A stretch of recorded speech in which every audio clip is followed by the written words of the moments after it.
This UCSD TV program is a presentation of University of California Television for educational and non-commercial use only.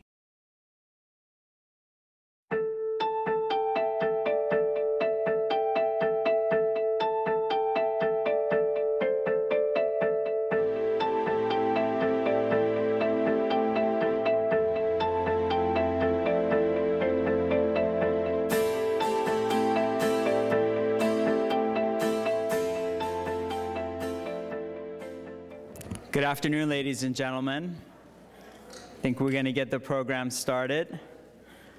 My name is Armin Afsahi. I'm with the UCSD Alumni Association, and on behalf of Chancellor Fox, it is my pleasure to welcome you to today's program.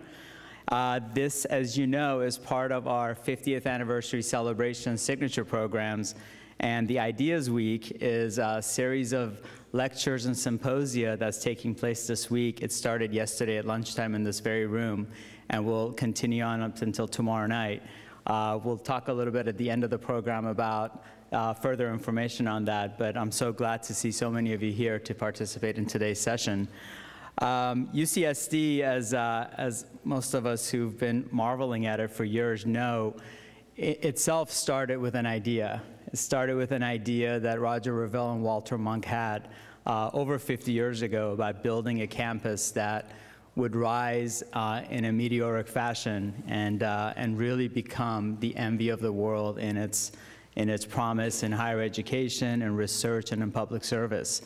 And today's program is going to focus on the seed that really has been UCSD and the model that has proved around the globe, and that's education.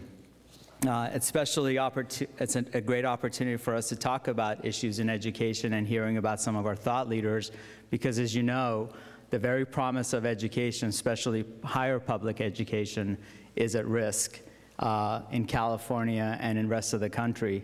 So as advocates, as community members, as students, as alumni, I think we all have an obligation to really become well-versed and understood about the issues that we're facing, so we can go and talk to our elected officials, to our friends, to our families, and ask them to help participate in this process that we call advocacy. Because education is the most important thing that any community does. And as you hear from our fantastic speakers today and our inspirational students, I think you'll see that there's great promise there. So we want to keep that flame going around ideas, and that's really the theme around today. So it's with that sentiment that I again welcome you and thank you for being here. My role is to moderate this session, so I'm going to be introducing our speakers that will come up and make a brief presentation about their programs, and they'll outline some issues for you all. And at the end of it, we'll all come up and be available for Q&A, and students will also be joining us. So what I encourage you to do is to think about some of the questions that you may want to ask. I don't know if you have things to jot them down on, but we're all UCSD community members, so remember your questions, but we'll have a great opportunity to engage in some exchange around those ideas. So keep your questions in mind as they come up during the presentations. So at first, it's my great honor to introduce what we call in the alumni business a trifecta. And that's Dr. Luz Chung. She is a triple alum from UCSD, received her bachelor's, her master's, and her EDD here, so hence trifecta. Dr. Chung is she's on faculty at the Education Studies program here at UCSD. She's also worked in the San Diego Unified School District as a bilingual classroom and Title I resource teacher at Memorial Academy and a vice president at Wilson Academy. She's served as director of education at UC San Diego Extension, where she coordinated professional development programs for our teachers. So please help me welcome Dr. Chung. And as she's coming up there, before you do your applause, she's going to be joined by 3 of our UCSD students.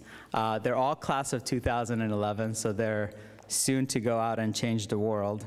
And joining Luz will be Victor Lin, Lisa Tichan Arong, and Christina Zapata. So please welcome them to the board. Thank you. Well, good afternoon. Well, we feel very privileged to be here this afternoon and to have the opportunity to talk about social justice issues in education. And we're going to be talking about these issues through the lens of a service learning program that we offer here at UC San Diego through the Education Studies program. My name is Luz Chung, and I'm on the faculty of the Education Studies program here at UCSD. But I would also like for my students to introduce themselves. They're going to tell you a little bit about themselves and their majors. Hello, everyone. My name is Victor Lin. I am a political science major minoring in education studies. Hello, everyone. My name is Lisa DiChanarang. I'm a fourth-year senior here studying communications with a minor in psychology and education. Hi, I'm Christina Zepeda. I'm majoring in psychology and minoring in education studies. Well, thank you. We are going to be talking to you today about a program called Partners at Learning, or PAL, which is the service learning program that we offer through Education Studies here at UC San Diego. And this is a program that places undergraduate UCSD students as mentors and tutors in low-income, underprivileged, and underserved pre-K through 12 schools and communities. And we, in particular, want to talk to you about the social justice approach that we take in framing the way in which we plan and implement the program. But before we talk about our program, we wanted to sort of give you some context about this idea of social justice. Social justice, as we all know, is a concept that can be quite abstract, right? But it is a concept that is also very applicable to a variety of settings and fields. And for example, Rigoberta Menchú, who is the Nobel Peace Prize winner of 1992, talks about social justice within the context of the years of oppression that the indigenous people in Guatemala had suffered for many generations.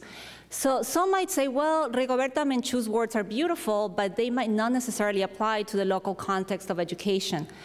We would argue the opposite. We believe that her words are very applicable to today's educational context, especially when we think about the many challenges and struggles that many of our most underserved and underprivileged families and communities face on a daily basis, as well as the many struggles and challenges that many of our most underprivileged and underserved students face in the school system as a result of systemic systems of oppression and injustice, and also because of inequitable access to educational opportunities.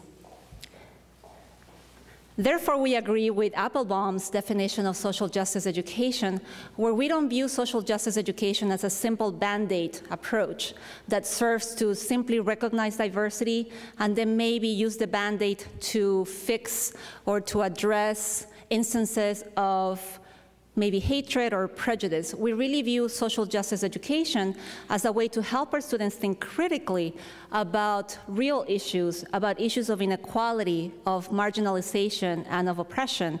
And we really want our students to also enact their sense of agency, but by affecting change through their work as mentors and tutors. Therefore, the theoretical framework that we use to construct our courses really is based on a critical pedagogy approach to education. And this is a critical approach to education that questions what is known as the deficit lens, or the deficit views of low-income, underrepresented communities. And the deficit view is one that blames the community for their destiny, right, for the problems that they might have. And is also one that is unfortunately used to justify and to even excuse the underachievement of students. And it is one that we contest because it is one that really does not solve any problems or moves any agendas forward, but rather than one that perpetuates stereotypes and generalizations about these communities. So we do question that deficit lens, and in addition, we want our students, again, to be fully engaged as social actors in change. We are also very aware that education is tightly connected to educational policies as well as educational practices. And these policies and practices have been instrumental in how the conversations or the discourse about the achievement gap have been shaped throughout the years. And it is something that we hear a lot all the time. And in our classes, through our education studies classes, we talk about these issues, and we think critically about them as well. And one of the biggest lessons that we teach our students, the students who are in our program, is to really know who their community, the communities that they're serving, to really understand the schools, and most importantly, to really know who their students are. And it is really important that they learn to affirm their students' identities, and at the same time to understand the diversity and the different experiences that these students bring to the table. And because we serve a large population of English learners in our schools, we also talk about our students about the rights of linguistic minority children in our system. So in our classes, we ask our students to think critically. We ask a lot of questions. We do a lot of problem posing. And Victor is going to talk to you about some of the questions that we raise with our students.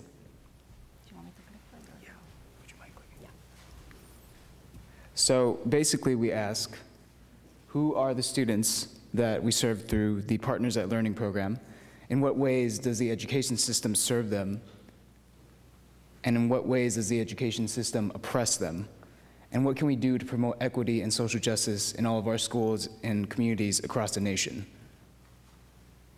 So as you can see here, this slide gives you, I guess, some statistics on the current composition of students by ethnic breakdown in terms of the amount of AP and IB courses that they take in high school. So as you can see, there seems to be already a sort of disparity between students of color, especially historically underrepresented students of color, who take, I guess, 0 courses, as you can see on this graph, compared to their white and Asian American counterparts.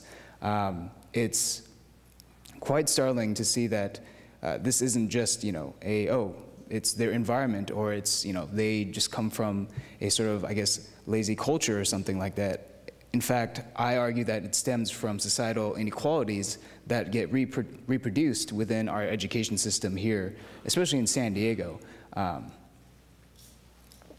So in terms of A through G access, for those of you who don't know who A through G, or what A through G is, the A through G requirements are necessary to get into a UC. I believe a lot of schools in California have especially implemented them, and I know in San Diego especially, the school board recently decided to implement A through G requirements for all their students.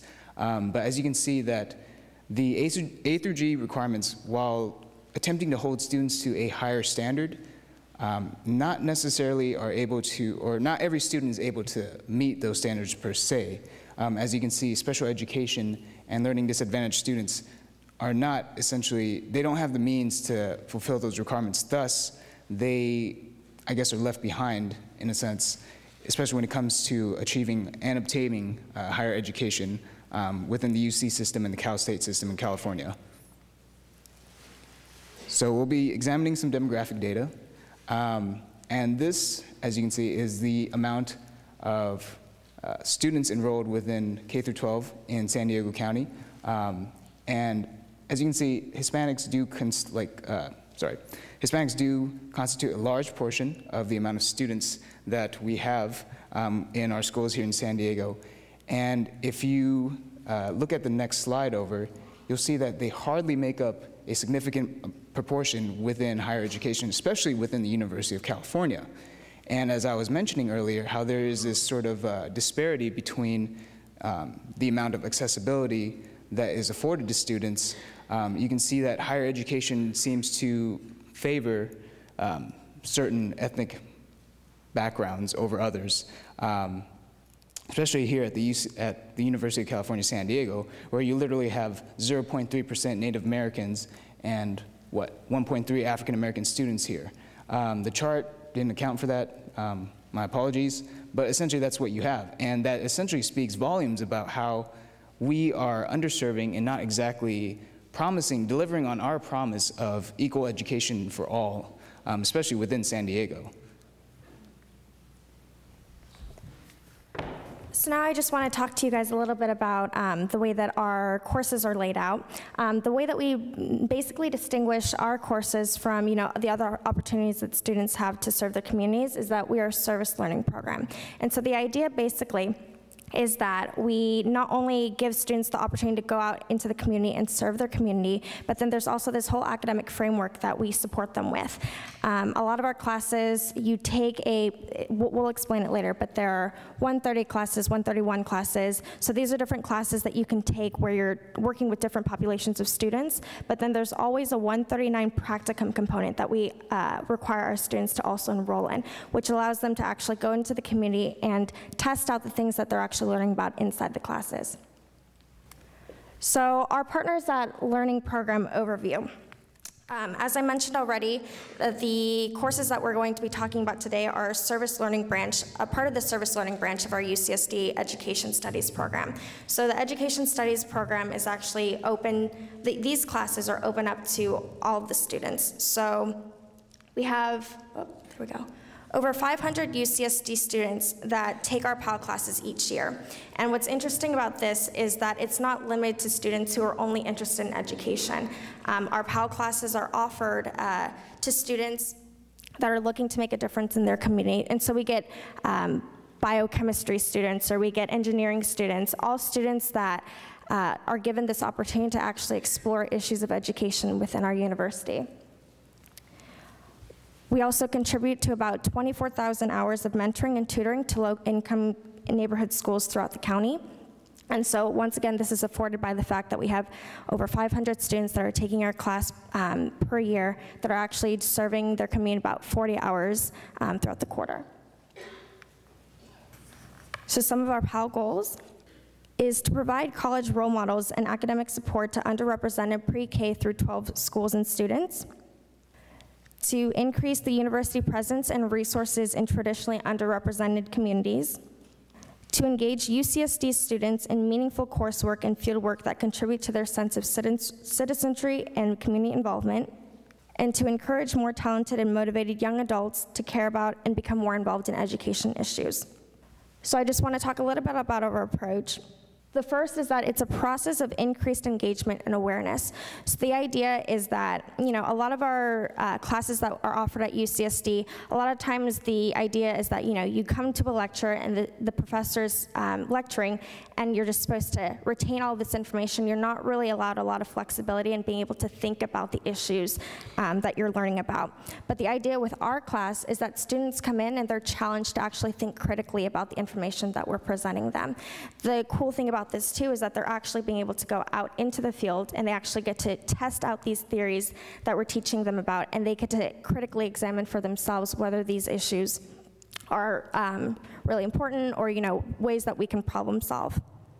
And so the academic and service components really go hand in hand. And I think that this is like one of the most important things about our program is that, students are coming into our lectures, they're coming into our sections, and they're learning about what they're doing, and then they actually get to go out into the field and they get to test out what they're doing. So the way that our courses are designed is that there are journals. The journals are a way for the students to process the readings that they're reading, the things that they're experiencing in lecture, and then tie it back into the practice that they're actually doing at the school sites. Our different assignments are structured so that, they're not just typical, like you come into a classroom for a test. The midterms and the finals are all designed so that they directly tie back into the experiences that the students are having. It's a heavy, intensive writing course as well. And the cool thing about this too is that the students get to talk to each other. And so in lecture and in section, we encourage a lot of partner and small group talk because we agree that the best ideas are often come up in these social learning environments where students are actually being able to talk to each other and share their experiences. And then a call for action, so it's making connections between the academic course content, the practical experience, and students' current and future roles in society. So these are some of the PAL classes that we actually offer, and I'm actually gonna invite my other two peers to come up and talk to you guys about this. So there's the 131, which is the preschool tutoring. This is a class where students are allowed to, they're assigned a specific preschool teacher and they work with an entire class. So they're tutoring kids ages 3 to 5. The 130 is a mentoring class. So instead of actually being placed in, they are still placed in a classroom, but they're assigned 1 or 2 students that they really want to get to know holistically. So it's not just getting to know the student inside the classroom, but we encourage them to take the student out for about 10 hours per quarter to really get to know the student's family, their background, their community. This is the idea that we're really encouraging them to holistically get to know the student. For the 136, did you want to? Yeah. For the 136, you work with high school or middle schools, and you work for 40 hours throughout the whole quarter, and basically you're their tutor. So when you go into the school, you tell them what specific areas you're good at. So if I was good at math, they would place me in an algebra or geometry class, and for the whole quarter, I would work with that class, and at the end, do a project. And then for the 137, you also work with a school in a specific classroom, and you work on an art project with the students throughout the quarter. As for the 138, it involves working at a charter school within San Diego Unified. I personally worked at the Proy School, which is one of our amazing partner schools that we work with, and it's very similar to the 136 course, but instead it's more of an emphasis on the charter school movement and how it came about in the United States. And then as previously mentioned, the 139, students usually when they sign up for the 130, the 131 through the 138s, they also have to sign up for the 139, which as we mentioned is the practicum component. Okay, and it's through these courses that we're able to serve 40+ schools throughout San Diego County, as far north as Oceanside, as far south as National City, and as far east as El Cajon. Each of these schools come from low-income neighborhoods where we're able to assist underserved and underrepresented students and a large population of English language learners. Thus, a wide diversity of students are able to be a part of this program. Oops. Okay, and then here's some of our partner schools. There's Garfield Continuation High School, which is a school designed to help credit-deficient students. And then there's Crawford High School, which is a small school model where there's four high schools with 4 separate themes on one campus. There's Kip Adelante Charter School, which buses in students from Southeast San Diego.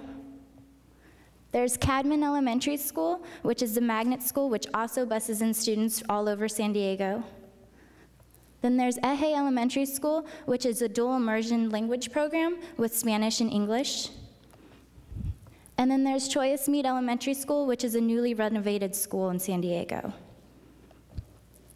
Now, what is it about these courses that attracts UCSD students? Some of the examples are experience working with children and youth of a diverse background, learn about schools and education and society, fulfill a graduation requirement, get a minor in education studies, and lastly, engage in meaningful coursework and fieldwork that contribute to a more equitable society and world. Personally, I took these classes my first PAL class was 3 years ago, and little did I know that I was going to get hooked. After that year, I took 2 more courses in the PAL courses, and then I became a TA for IDEaS 130. And then you guys want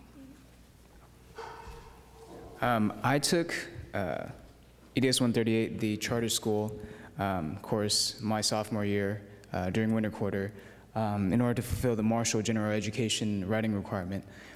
I initially assumed that, it was something I could just get out of the way, but upon taking the course and working in the Proy School, and especially getting to work with the kids and know the kids on a one-on-one basis, it definitely became a more humanizing experience.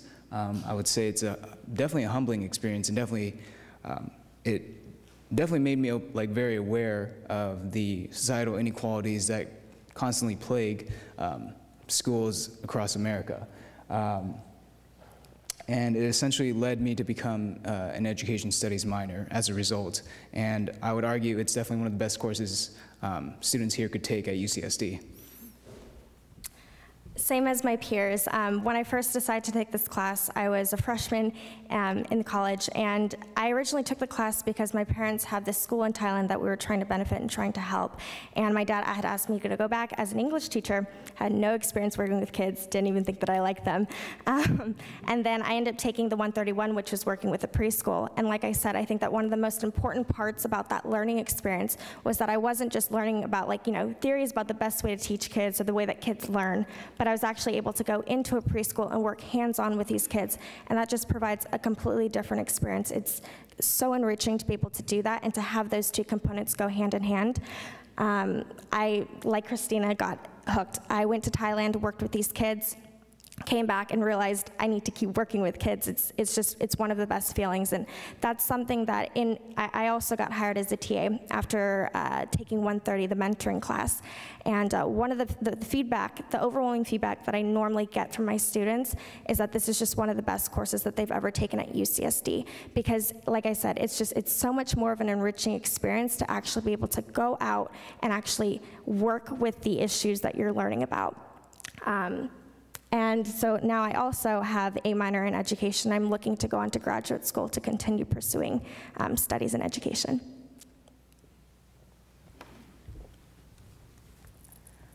Okay, and then some general course topics that we go over in each of these classes is we talk about the overview of schools and policies, specific subject areas paying special attention to math and English, inclusion, English language learners, the role of the family and how important it is for them to be involved with the student and the community, learning theories, language, culture, schools and society and how they work together, identity and development of the students, and teaching for and working for social justice.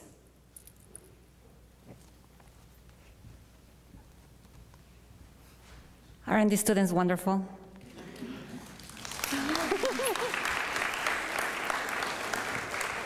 That's why they are pivotal leaders in our program, and it is due to their work that our program is very successful. But I just wanted to close by saying that the social justice education approach is not only part of the Partners at Learning program that we offer, but it is also part of the entire, all of the programs that we offer through education studies, from the education studies minor all the way to the education leadership program, the doctoral programs in leadership and teaching and learning. And a lot of people are somewhat not aware that we are on campus. A lot of the students are surprised that we actually offer teaching credentials and master's degrees, but we are there. And we also have a wonderful MA ASL bilingual English ASL program as well. So again, the social justice idea, it's really a part of all of our courses and all of the programs that we offer. Thank you very much for being such a great audience. We really appreciate it.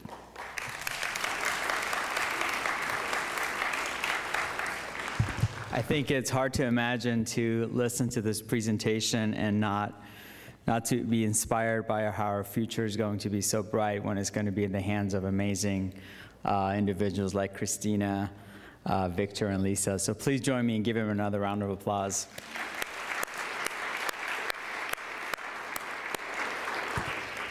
And of course, Dr. Chung, thank you so much for the noble work you do every day with these students and many others to foster social justice in our schools and communities around San Diego. So we appreciate that.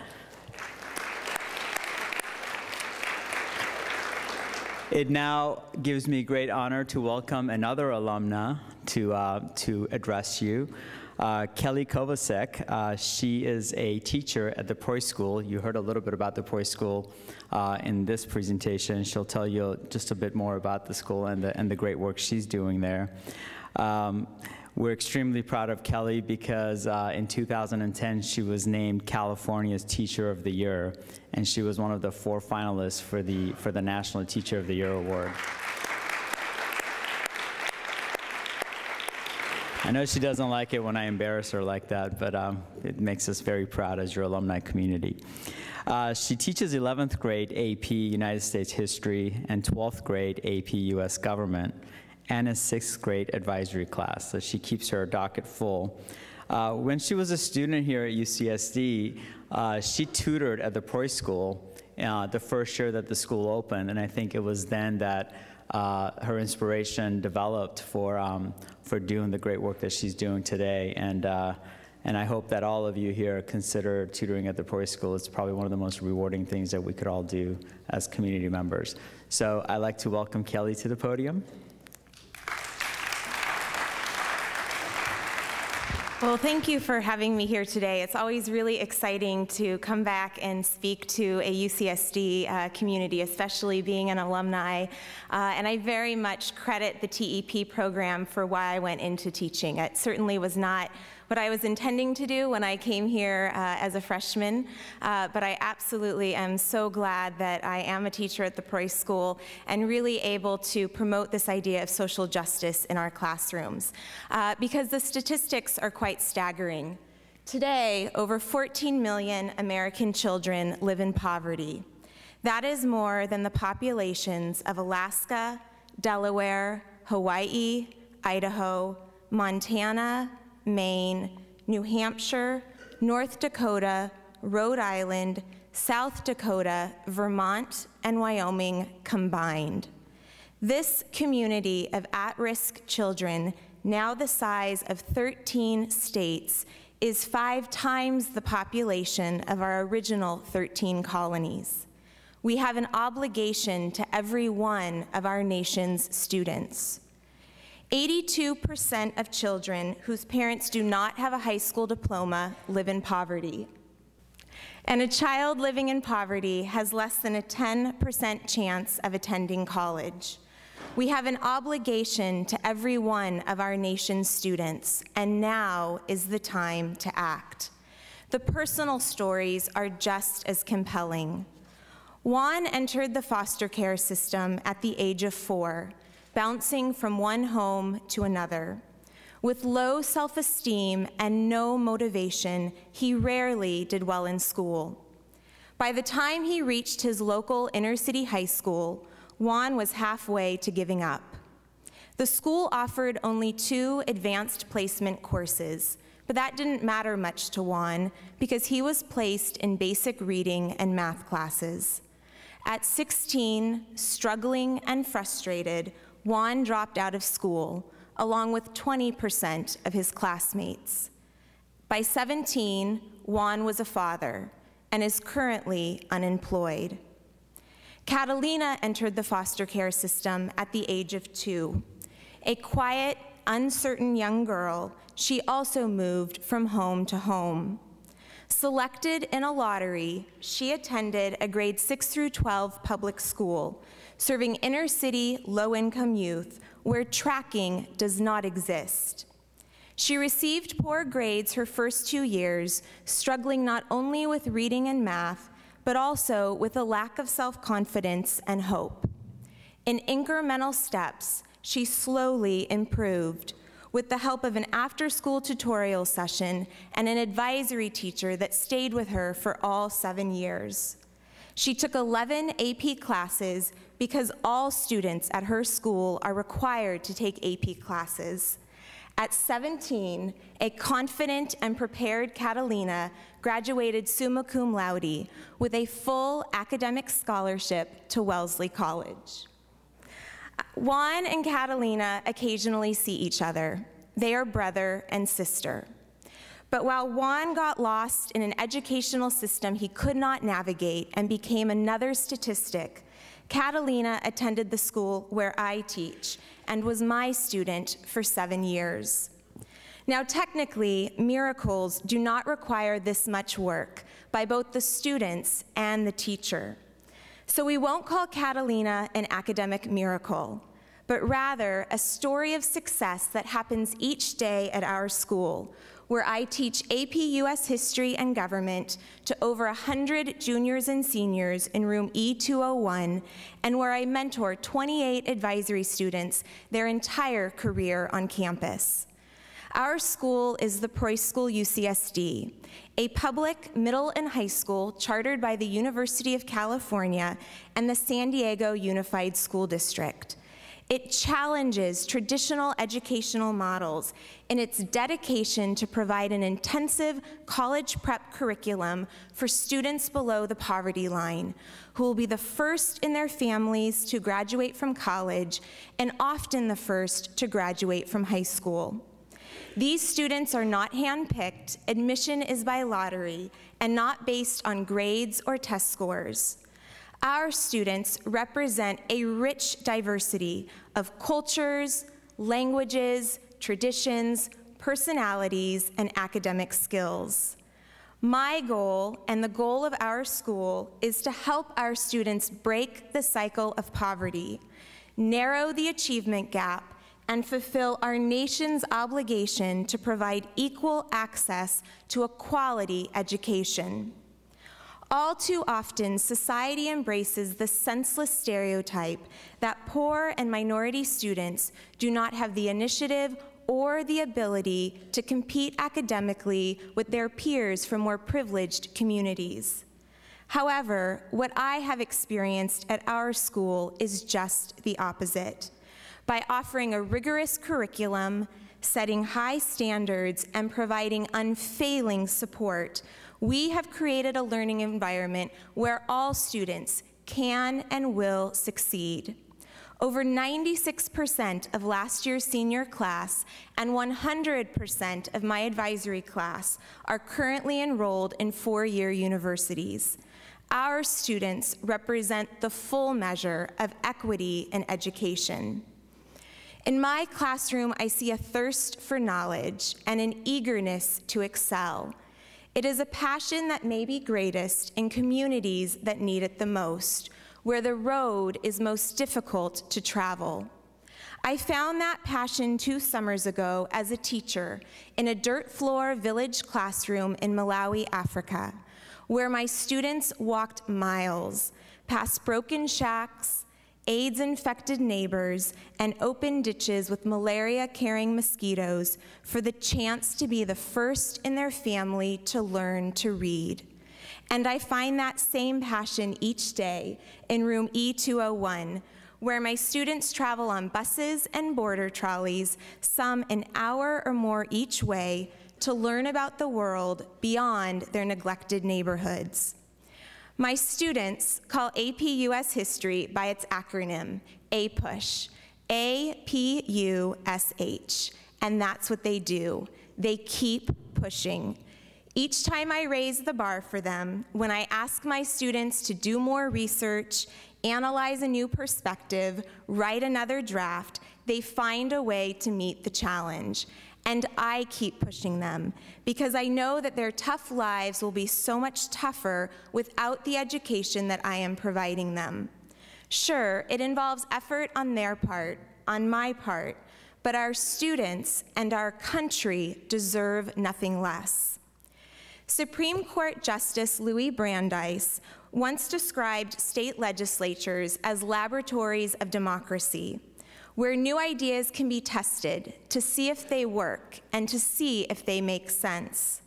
The same is true with a school like ours, which is able to test new approaches to teaching and learning as we strive to help those not born into privilege and meet the critical needs of our democratic society.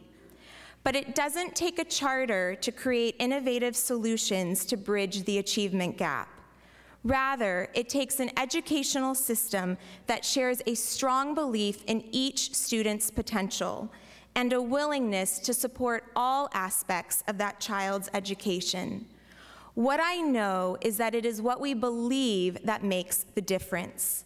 Teaching in a learning environment that works allows me to see firsthand each day the transcendent power of a true commitment to provide educational equity to the most at-risk students.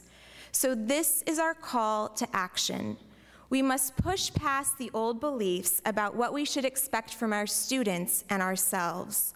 We must push aside the excuses and speak out for, vote for, accept no less than, enlightened policies and sufficient funding that are first and foremost informed by the belief that every student can learn and that every student deserves our support. This is also our call to action as teachers. We must push ourselves beyond our own comfort zones. We must advocate for the hardest to reach students. We must collaborate with and mentor one another. We are accountable not just to our students and our communities, but to ourselves and to our fellow teaching professionals. We strengthen our profession and our nation by pushing each other to be better. As a nation, as teachers, and as a community, we cannot abandon our students, any students, to the status quo. Too much is at stake. We must make it possible together for qualified teachers to enter classrooms each day, engaging and inspiring their students to grow, learn, and change the world. And now is the time to act. Ultimately, I believe in the future of public education and the power of our profession because of students like Alex. A member of my advisory class for 7 years, Alex was the first in his family to graduate from high school last year. During his sophomore year, his parents lost their home and were forced to move into a homeless shelter. With nowhere to go, Alex attended the daily after-school tutorial session I organized, where I got to know him well during homework sessions. On the eve of graduation, and with a full academic scholarship to Whitman College, Alex handed me a note that said, "I have appreciated all you have done for me. You helped me survive my classes, hundreds of assignments, and many stressful days. You are always there encouraging me to succeed and do better. You lift me up when I am down. You are my guardian angel." My parents wanted me to be a lawyer. I prefer being a public school teacher and someone's guardian angel. Thank you again.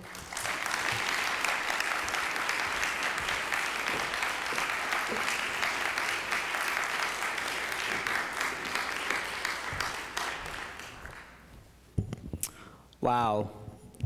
How could that not move and motivate you? It's just simply amazing. Thank you, Kelly, for sharing the stories with us. To now hear from one of Proy's students, it gives me great pleasure to welcome Miriam Millian to the podium in just a few minutes. Just a little bit about Miriam. She is at the top of her class at the Proy School, and she's also the senior class president. She's soon to graduate and start her life. She's a dedicated volunteer at Scripps Memorial Hospital in La Jolla, and her plan is to attend medical school, and I think her dream, as she shared with us, is to participate in Doctors Without Borders. She's going to tell us her story, and I guarantee you it's going to inspire you. Miriam?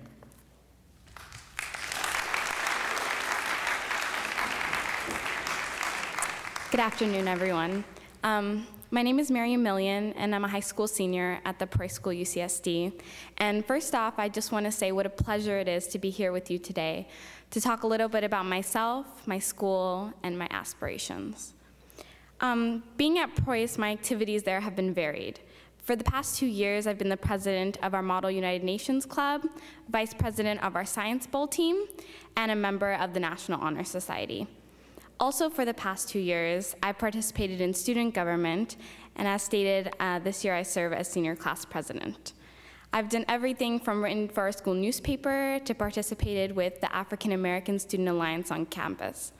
But this great opportunity of an education is fantastic, but it's also worlds away from where I come from.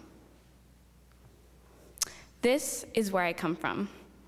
In 1994, I was born in the capital city of Ethiopia, a country in East Africa, known for its beauty, its cuisine, and its culture. But also, unfortunately, my birth country is synonymous with an image of famine, lack of access to healthcare, and also unjust early child mortality rates. When I was 3 years old, my family migrated to the United States. But truly, my story starts in 1960, when my father fled the country of Ethiopia at 19 years old, fleeing from oppression from communist takeover. For years, he hopscotched across the continent of Africa before making it to the United States. And after struggling for a few years in the US, he took a visit back to Ethiopia, where he met and married my mother. Years after, we came to the United States as a family in hopes that I would have the opportunities of an upbringing in the United States. This is myself and my brother. Since 7th grade, I've attended the Price School, and now my younger brother attends it too. The Price School is truly a family affair, especially considering that my father has been treasurer of the PTA for the past 2 years. The Price School has absolutely been a blessing for our family. Without the rigor, the college track, and the support from administration and teachers, I wouldn't be on track to be a first-generation college student. The Price School definitely has so many opportunities, and what I think makes Price extremely unique from other public schools is that administration, counselors, and faculty do such a wonderful job of advertising these opportunities. One of the most invaluable opportunities I've been given by attending the Price School is the opportunity to apply for the Bezos Scholars Program. Last year, Mr. Sendez, my high school counselor, nominated me to apply for the Bezos Scholars Program, which was a scholarship to attend the week-long Aspen IDEaS Festival in Colorado. And the Aspen IDEaS Festival is essentially like the IDEaS Symposium. It was a week-long event that served as a mecca for international leaders and acclaimed thinkers to come and talk about world issues and solutions to them. The Bezos Scholars Program afforded me great opportunities. I had the opportunity to have lunch with former Supreme Court Justice Sandra Day O'Connor. I got to have breakfast with the founders of Twitter, the social networking site. And one of the most incredible opportunities that I had was meeting the current US Surgeon General, Regina Benjamin, especially considering that I have the ambition of becoming a surgeon one day. The Price School has been an integral part in cultivating my ambition to become a surgeon. In 7th grade, I was invited to join the Junior Urban Medical Professionals Program, which was a medical exploratory program where students got to go behind the scenes in hospitals and meet doctors and participate in events. In 7th grade, at 12 years old, I had the opportunity to talk to doctors. And also, at 12 years old, I was able to dissect the fetus of unborn Siamese twins. So that was an incredible opportunity. Another medical-related opportunity I got through the Price School was last year's summer internship through the Health Information Partners medical internship at the UCSD Medical Center. And through the Price School, I got to apply to this 3-week internship where I stayed at dorms on the UCSD campus and every day either traveled to the UCSD Medical Center or the Hillcrest Medical Center and traveled through various departments.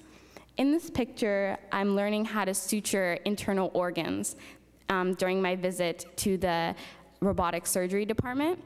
And on this day, I met with the head of the surgery department and got to talk to him about innovations in surgery. So growing up in a third world country and being in the United States, having the opportunity of this great education has gained the perspective in me that this great opportunity that I've been provided with also serves as a debt that I have to the global community. So essentially what I want to do when I get older is go to medical school, graduate, become a surgeon, and focus on international healthcare, eventually going back to Ethiopia and not only providing healthcare to the citizens there, but also providing health infrastructures that create lasting impacts in the country I was born in. Thank you.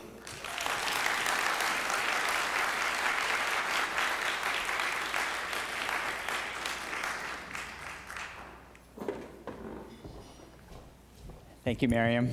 We'd love to have you come to UCSD Medical School. So as you see, our speakers are all coming up to stage, and this is the opportunity now for all of you to pose your questions to our amazing panelists. And we'll be seated there. Our students are also in the back, and I think I'll join them, and hopefully we'll get to hear from you. And we have microphones in the back, so we'd ask that you stand. We're recording this, so if you could stand and speak into the microphone, that would be appreciated. I actually strongly agree with the social justice argument in favour of good education. But I'm wondering whether you considered also emphasising the long-term economic issues. I think if you look at the students and former students on stage, that they will be net economic contributors either through taxes or through public service, one way or another. They will contribute to the world. If a kid leaves school at 16, the risk that he will be a net economic cost, possibly going to prison and costing tens of thousands of dollars a year, is quite high. And have you considered the merits of perhaps pushing that economic argument? Dr. Chung, do you want to take that? Sure. Yeah. Thank you very much for that question. It's a really important question, and that is a question that we address with our students. And oftentimes this idea of social justice, like I mentioned in our talk, is very abstract. And for a lot of the students, it seems to be this idea of, well, it's about overthrowing the government, right? That's social justice for a lot of them. It's kind of a scary thought. But when you actually operationalize it and think about what are the concrete outcomes of a social justice approach, you really are benefiting not just those of us who advocated, but you're benefiting, like you're saying, society in general. Because not only are you preparing individuals who are going to be contributing members of society financially, let's say, by having a profession, but you're also going to have individuals who are going to be conscientious and aware of what is it that causes or that perpetuates inequalities in society, and what is it that you can do not only to help yourself move forward economically or financially or socially, but also help others. So that's one of the ultimate goals that we have in our program. Is not so much to just say, social justice, yes, let's stand for social justice, without really understanding what is the concrete outcome. So that's a really good question, and I appreciate it. Thank you. Thank you. For the Preuss School, there's an application that students fill out that allows us to verify their income level and to verify that neither of their parents have graduated from a four-year university. And then they are entered into the lottery, and we select the students that will be attending. So we do a lot of outreach in the community. We target a lot of schools that have student populations that fit this demographic. And have a wonderful coordinator who helps to establish those ties with communities. And then we also have a wonderful group of fifth grade teachers and elementary school teachers in general that really recognize the importance of the program that we're offering at Preuss and encourage their students and work with their students to help them apply. Thank you very much. Please join me in thanking all of our panelists. Thank you. I hope, as with me, I hope for all of you, this has been provocative and inspiring and moving. And if you're sitting there wondering what you can do, I think you heard it more eloquently from our speakers, that there's a lot we can do as citizens. It could be in terms of service, volunteering your time and your talents. If you have the capacity to support educational causes, social justice causes, please consider that. I know that in this climate of budget cuts, we rely greatly on our friends and on our alumni to support UC San Diego, to support our students, to support the Preuss School and other programs like it. So please, please find some way that you can help and bring other folks to dialogues like this, to sessions like this that we host at the university and other places in San Diego, so you can continue to grow your mind and become more aware, as Kelly was saying, because it starts with awareness. And as you can tell, we have incredible promise. And they're right here.